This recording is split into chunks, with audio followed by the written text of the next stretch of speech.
Well,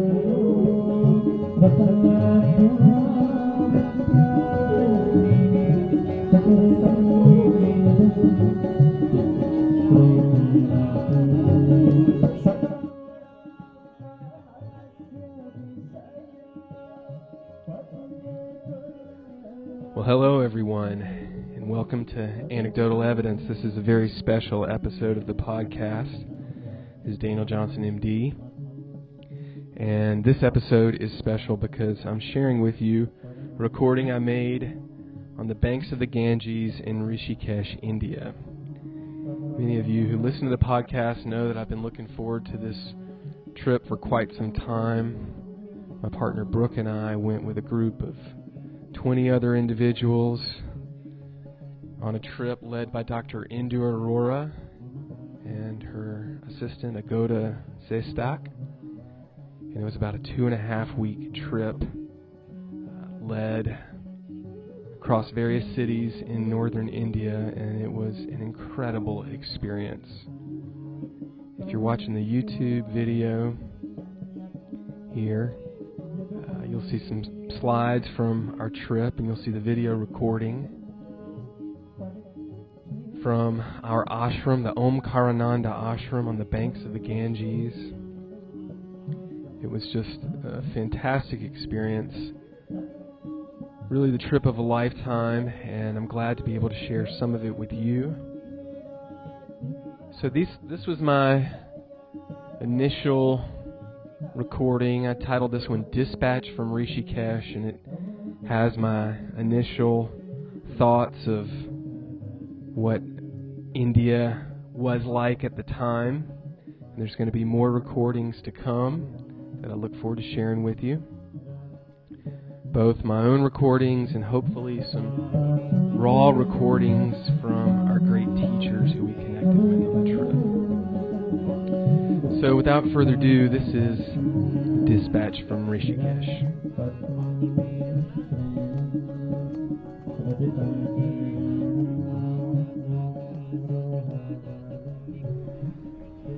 Well, hello.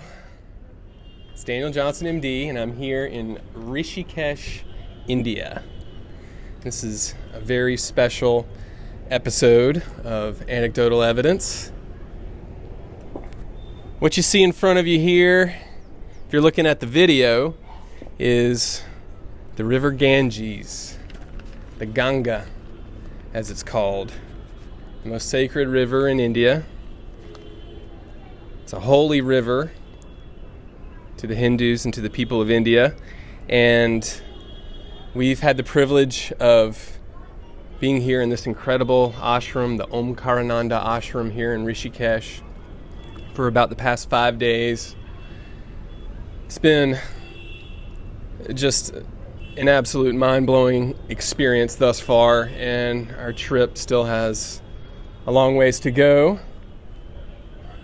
I'm looking at some whitewater rafters coming in the home stretch from their journey here. We're up here at the foothills of the Himalayas on the Ganges. You can hear the sounds of Rishikesh behind you here. Kind of a typical city filled with car horns and lots of noises at night and in the daytime.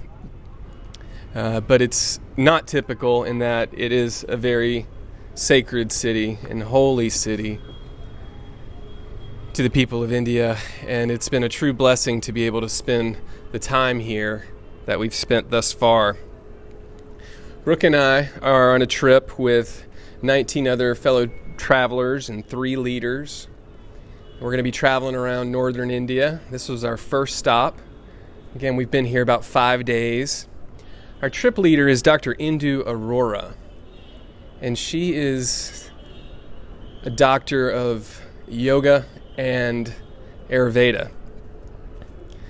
I could say specifically the psychology of Ayurveda, but I think that would be inaccurate. It's hard for me to put it in the exact right English words, but she studied this discipline for quite a long time and is an exceptional teacher, and she's the leader of this trip, our trip to India here.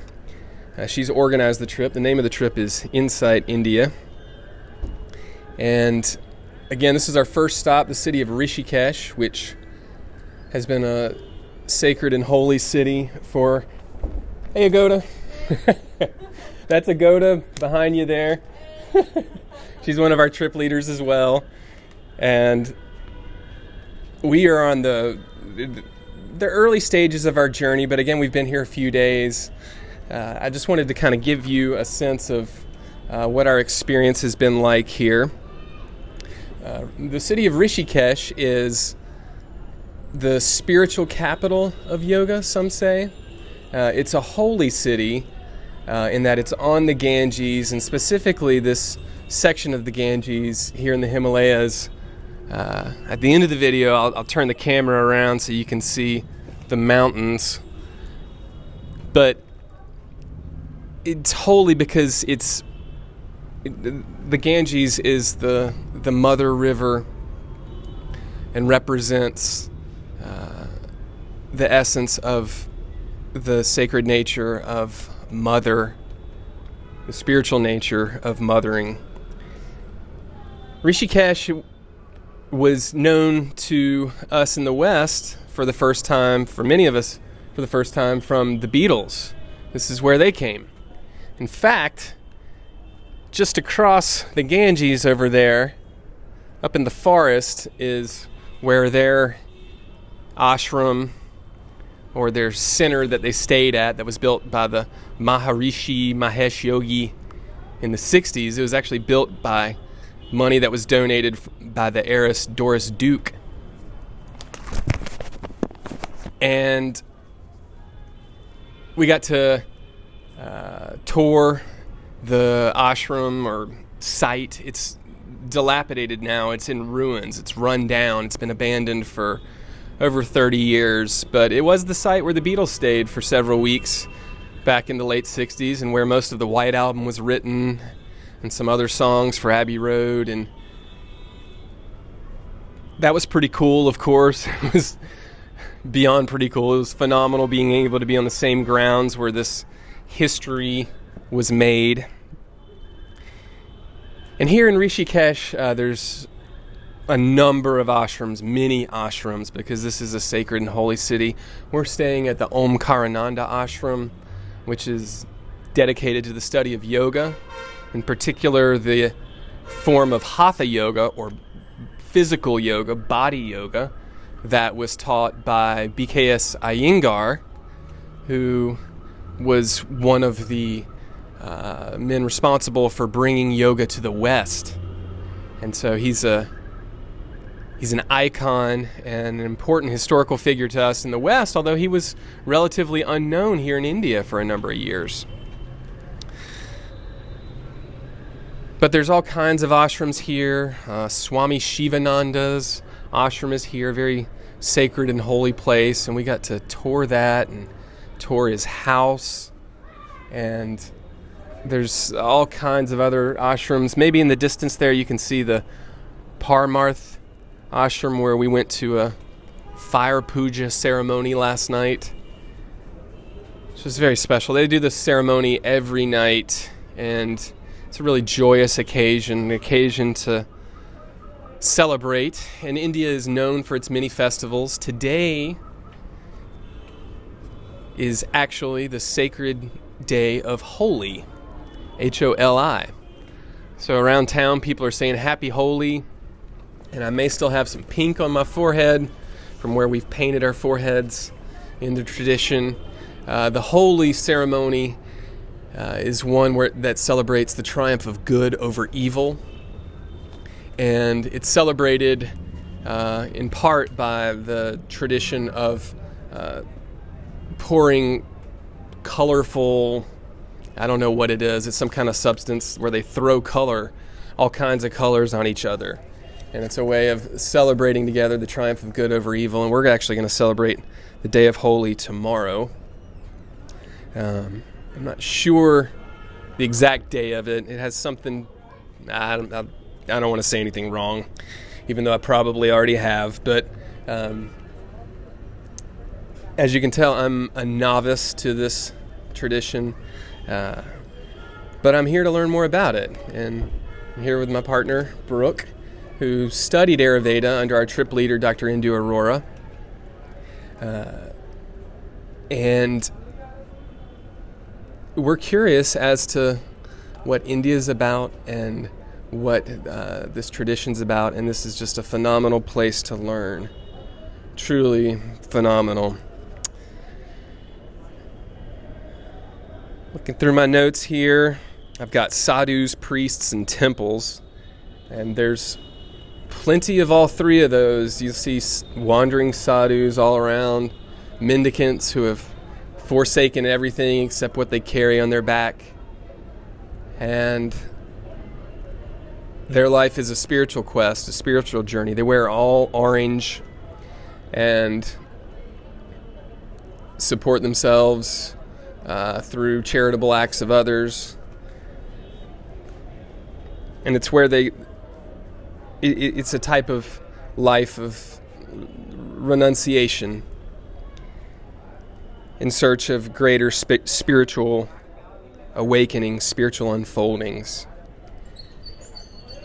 And it appeals to seekers of all kinds. People from all over the world come here to Rishikesh in particular because of the sacred nature of the city. I'm looking at a bridge right now, the Ram Jula. Again, I'll turn the camera around a little later. And that's how the locals cross over the Ganges here. Where we're at, the Ganges is clean. We're in the foothills of the Himalayas, and it's run down. The water in the Ganges has run down from up high in the Himalayas. A few days ago, we took a journey a couple hours up into the mountains, and off in the distance, we could see the massive, incredible peaks of the Himalayas, white-capped off in the distance and looking huge and impressive. The tallest mountains on Earth, tallest mountain range on Earth. It's hard to believe that I'm here. It's all hard to believe, but so far in this trip, as I was saying, we went up into the mountains and we actually took a dip in the Ganges. 3 dips, specifically, in a cleansing ritual to cleanse ourselves of the 3 types of negative karma. The negative karma of cosmic karma that we don't understand, the way that we're affected by forces that are beyond our comprehension. We also cleansed ourselves of elemental impurities that come back, and harm that comes about from the elements, from this dangerous world that we live in.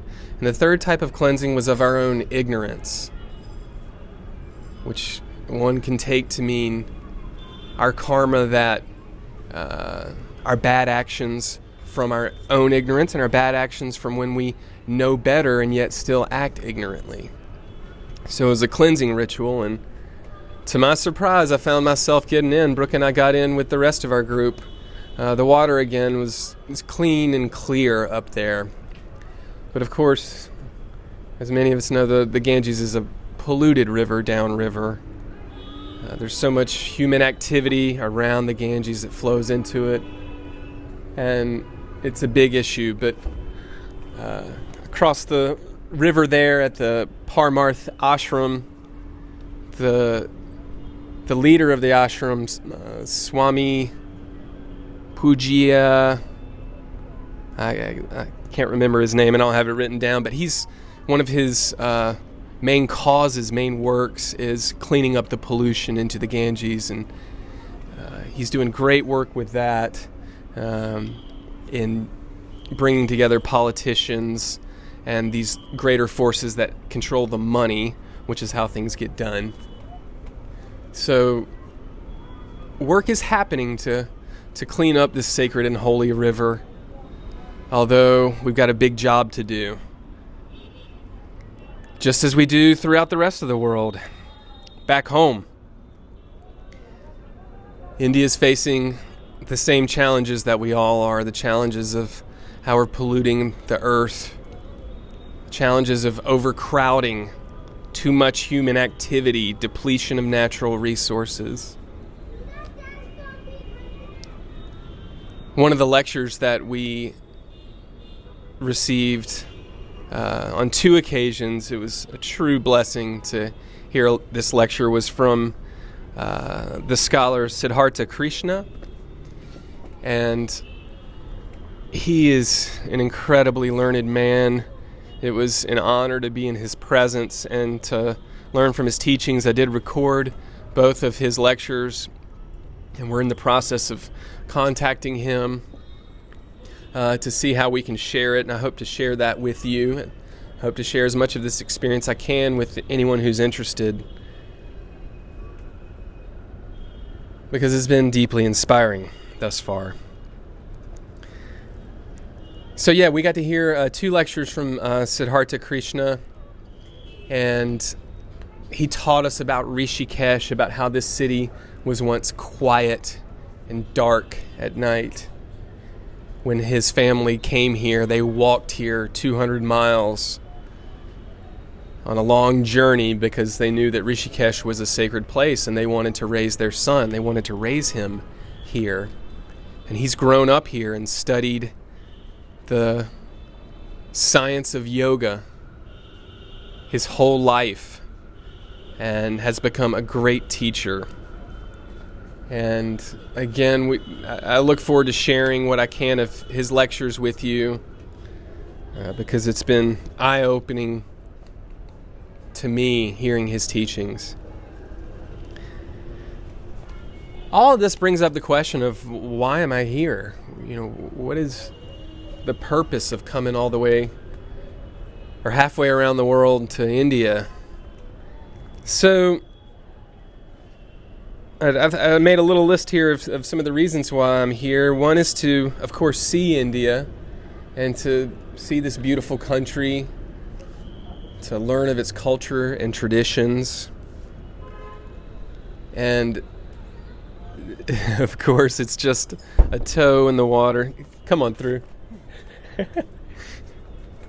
It's one of our group members here.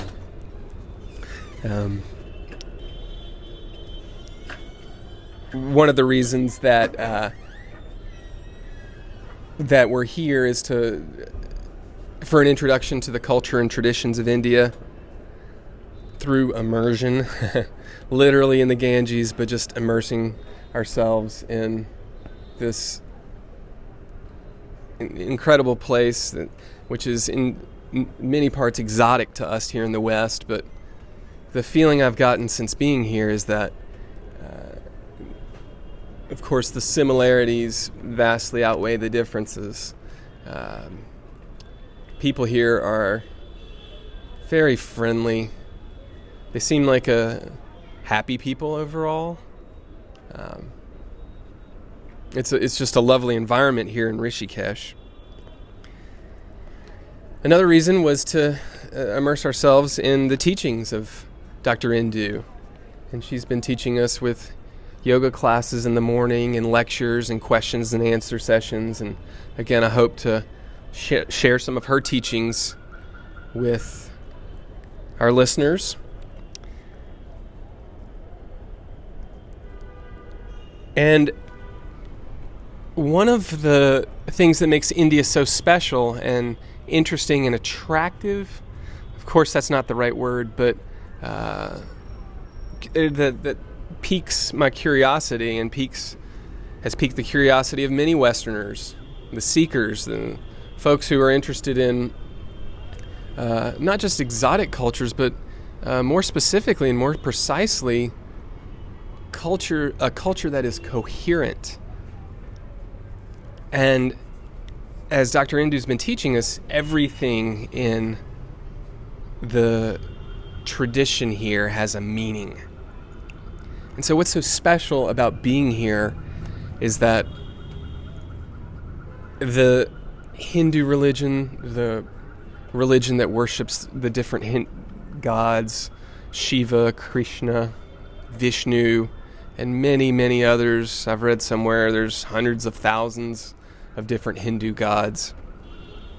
But specifically, this culture is coherent. There's a complete system, which isn't by any means just about worshiping gods. It's about studying. Come on through. This is Jane, one of our. Hey, Jane, one of our fellow travelers here. Most of our group is from Minnesota, actually. Some others from Chicago and Boston, and 4 of us from Asheville, including Shayla Worsley, who runs the Asheville School of Massage and Yoga, and also the Ayurveda Wellness program that Brooke went through. She went through both of those programs. But as I was saying, the culture and tradition here is rich and coherent, and everything has a meaning. And this includes not just the Hindu religion, but the science of yoga and the science of Ayurveda, and how these interface and how one can understand oneself better through this coherent system. And that's what it's all about. It's really not ultimately about the specific gods as exotic and with their multiple arms and blue skins and cobras around the neck. These are just physical representations and manifestations of the richness of the human mind, of consciousness. And so, as someone who's curious about consciousness, as I think we all are, it's intriguing and inspiring to learn about how you can study through this tradition, and everything has its place. Everything has a purpose and a meaning. And I find it particularly interesting during this era that we're in right now, which is a very chaotic era. We live in a sea of noise. Even here in Rishikesh, I just watched a monkey hop onto a building over there, which is not an uncommon sight. They're all over. Monkeys have run up and down this balcony, some big and some small. Sorry, I'm a little distracted, but yes, it's a coherent system, and everything has a place. And what makes this study so interesting is that it's not just about the exoticness of the Indian subcontinent and a people that have a different culture than we have in America and in the West, but it's the thing that I find so fascinating is that as everything is coherent, we can understand everything better, and this system represents a way of understanding our own mind, our own consciousness. It's a vehicle for deepening our understanding, for learning how to work with our actions, our karma yoga. It's Jane again. Hello. Hey, Jane. Appreciate the patience here, just recording a podcast, and I'm right here in the walkway. Come on through, Corinne. Oh, hi there. Yeah. Am I going to be on Facebook right now? Not yet. Can't promise for the future. You won't be tagged, though. But yeah, this is a tradition which gives us an opportunity to understand ourselves, no matter our own home tradition. It's not about the specificities, it's about using the tools of consciousness, how we understand our physicality, how we understand our elements, to understand how things work and how we can work with it. And so it has a huge relevance to anyone who wants to understand themselves. As a psychiatrist, I've become so frustrated with our Western system of understanding the brain because it's so limited. as many folks have heard me say, and this is repeating words I've heard from one of my mentors, Peter Bregan, and other folks, there's 1,800 neurotransmitters, but we work with 10 or so, and our manipulation of our biochemistry in order to try to direct our lives to a certain result, hopefully being happier and less sad. And of course, this is a futile effort in many regards, at least on a chronic basis. And as a psychiatrist, I've always felt so helpless with the training I've had for helping folks who are asking questions about, which ultimately are often questions of, who am I? How can I understand myself better? How can I have more peace with myself? I mean, these are the same questions that we all ask. And so the Western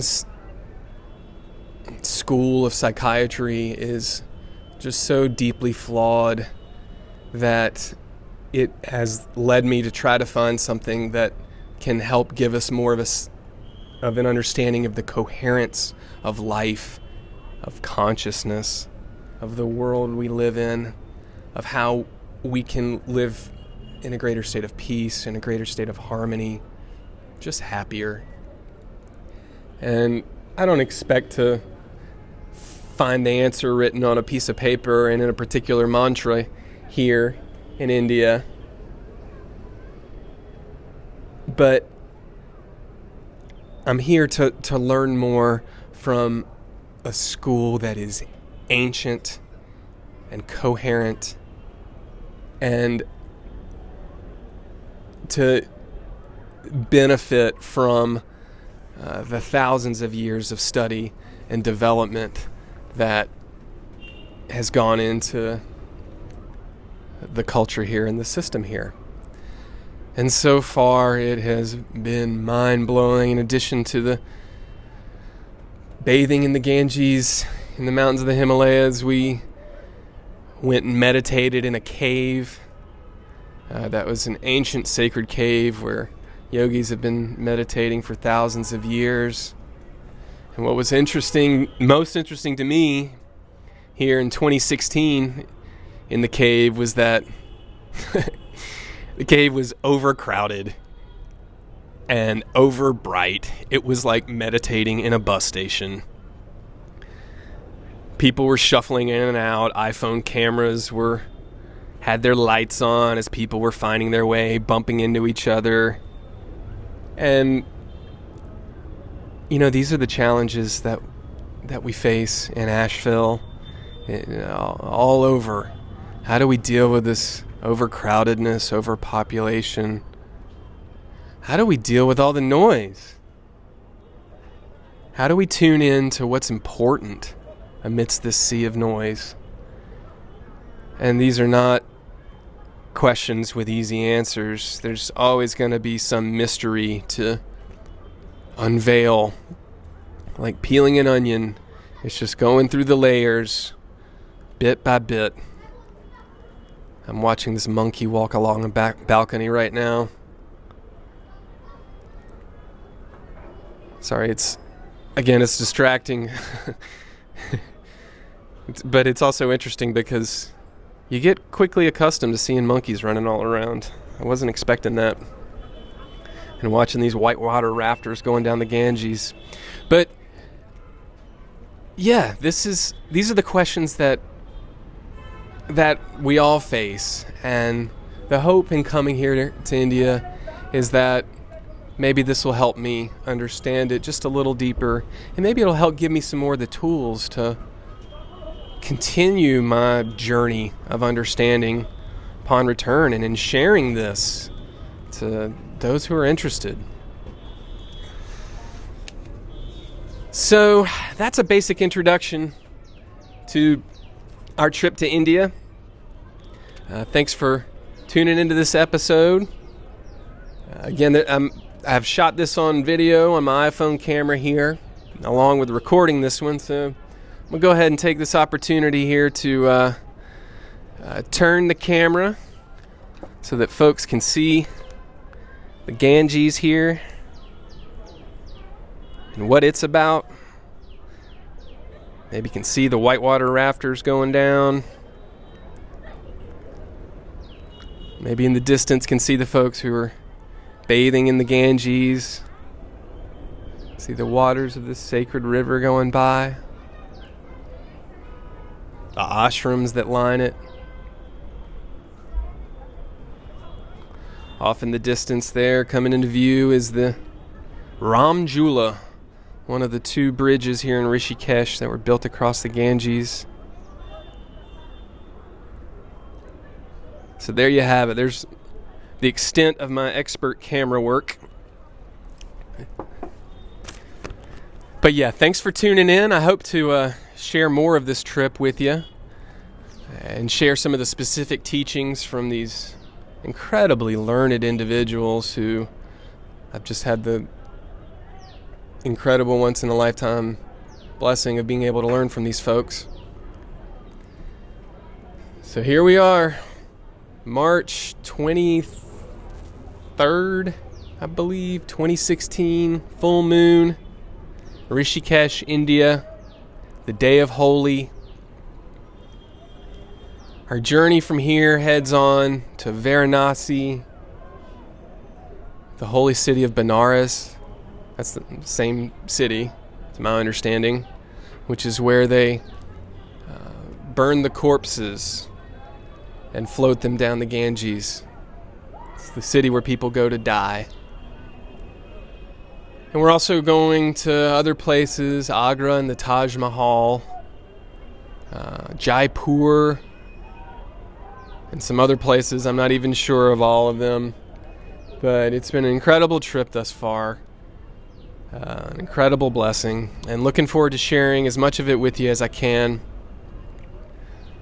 So for now, I'm going to go ahead and sign off. We're getting ready to go visit with Siddhartha Krishna's father, who's an old rishi, learned scholar. He's blind now, and Siddhartha takes care of him every day. And they live in a quieter village up in the hills. They moved out of Rishikesh, which has become noisy. So we're going to go meet with this learned master today, and with some other teachers, and we'll be sharing more with you as we go. So I hope all is well with you. Thanks for tuning in to Anecdotal Evidence. And signing off for now. This is Daniel Johnson, MD. Take care.